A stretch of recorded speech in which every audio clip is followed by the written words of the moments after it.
Chad Brendel, BearcatJournal.com, here with Chris Ferguson. Chris, senior year, 6-0. It's been a long journey to get here. How good does it feel to see some success and some smiles in that locker room? It's a great feeling, man, especially, you know, coming off the history that we had. Past 2 seasons wasn't all that we wanted it to be, and now we're sitting 6-0. We're a top 25 team in the country. You know, everybody's just happy, and the morale and the feel of the locker room is very high. So we're just trying to keep it going, trying to keep energies high, trying to practice hard, and the biggest thing we're not trying to do is get complacent. A couple trips to Philly. Temple's been a tough one for you guys. How do you get that ship turned around against them? Because they started off slow, but now they're hot. They're 2-0 in the conference. You know they're going to be coming for you being ranked. How do you get the ship turned around against them? The last time we beat Temple was my freshman year. So it's a lot of bad blood in the locker room, I'm not going to lie. It's a team that always has come up and shown out against us. So we're taking this week very serious. We're not looking past it or anything like that. So we're going to go to Philly. They're going to get our best shot, and I just hope they're ready for it because we're coming to win this year. I'm tired of losing to those guys. So the past 2 years since they got here, yes, there's a lot of, because there was so much turnover, there was a lot of question about the offensive line. Right. What does Ron Crook do for you guys? Because it seems like he's able to take whatever he's got and find out a way to make it work. Talk about that with him as a position coach. Man, Coach Crook, he's like how could you say, a mad scientist. And he's a very good chess player, so he knows how to put the right players in the right places to make them successful. And, you know, we got a couple guys out banged up and bruised, but, you know, we got Keith Monder coming back, so that'd be a great attribute to, you know, boost us up again. Got a lot of experience, and we got a young guy at center, Jakari Robertson. So we all just rallying behind him, make sure his head's in the right place. If he messes up, forget about it next play. And Coach Crook is very good at that, too. He leads by example. So he doesn't fly off the handle, he doesn't get crazy, he doesn't chew you out. If you mess up, he said, okay, next play, we'll see what we can do about it. And that's what makes him such a great leader and a great coach. I love the guy. You mentioned center. How tough is it to lose Garrett like that? For a guy that's been here since 1973. For a guy that really, I mean, he was kind of the voice in that locker room. Not the position room, but the whole offensive line and the team. How tough is that, and how have you guys handled not having him there? See, but the thing about that, Garrett was such a good leader that when he left, his presence was still felt there, and he left a lot of good leaders behind him, like such as me, Cortez, and guys who could step right into that role and just like become people that other people could follow also. And Garrett, he's still around. You know, when we lost him, it really hit me hard, and I was like, we got to finish this game, UConn game for Garrett, and that's what we did.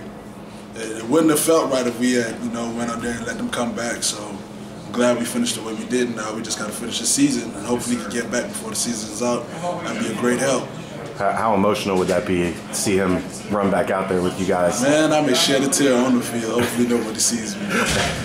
Man, all us together, we're unstoppable. 2 years without a bowl game. What did it mean to you as a fifth-year guy to get that 6th win and to know you get to play a little bit longer this year instead of seeing that season end last week in November? Man, because it sucked. It sucked because, you know, like coming from my first 2 seasons here to going 2 bowl games back-to-back, then going no bowl games at all, and going home for a month, just sitting home, watching others play, you know, some of my old teammates play, watching them talk about how fun the bowl game is, but I'm just at home for a month not doing anything. It left a horrible taste in my mouth. So when we actually got that 6th win, it was a euphoria. It was a fun time for that moment. But then we brought it right back. We can't be complacent with 6 wins. We got to go for 12. Got to go for 14. You know, and that's the goal. That's the ultimate goal. We're trying to go all the way with it. So that's what we're doing. How's the focus coming back? Because you got what, Friday, Saturday, part of Sunday off. Yes, sir. You come back into that locker room. How do you get the young guys snap back in? That now we have one, our toughest part of the schedule because it's backloaded, and 2, we got a lot we still want to accomplish. How do you get them right back into that? Man, the first thing was that welcome back lift.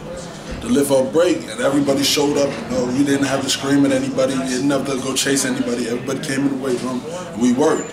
And we were here until like 9 o'clock watching film.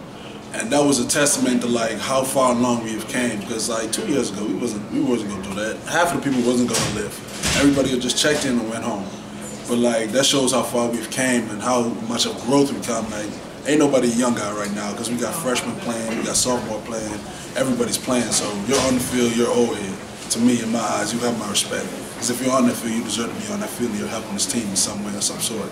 So I think everybody's really growing up a lot, and I think that's why we're so far along that we are right now. You're a guy that likes to have fun. I love to have fun. How much is this a weight off your shoulders to be able to smile? Because this stuff was like, people don't understand, this stuff was tough talking to you guys in a 4-8 season because you don't want to hear it. I mean, there's no question you can ask that makes it different. Yes, now to be able to do this stuff and have that kind of energy back, what's that like for you? Man, it's great because last year I couldn't really do all the things I'm doing now, because like everybody's like, yeah, we're not winning, so nobody's really feeling it. Morale was at an all-time low. And now, I got some leeway to joke around, got some leeway, have fun at practice, dance, sing, things I do, things that I help bring other people along and help raise morale because when everybody's low, everybody doesn't feel like practicing every day. Right. Even I don't feel like practicing some days, but like that's like something I do to keep myself going and keep others around me going. So now that I'm able to do it with complete freedom, it's like, yeah, I even do it in games. All right, man. Thanks a lot. Appreciate it. Thanks, man.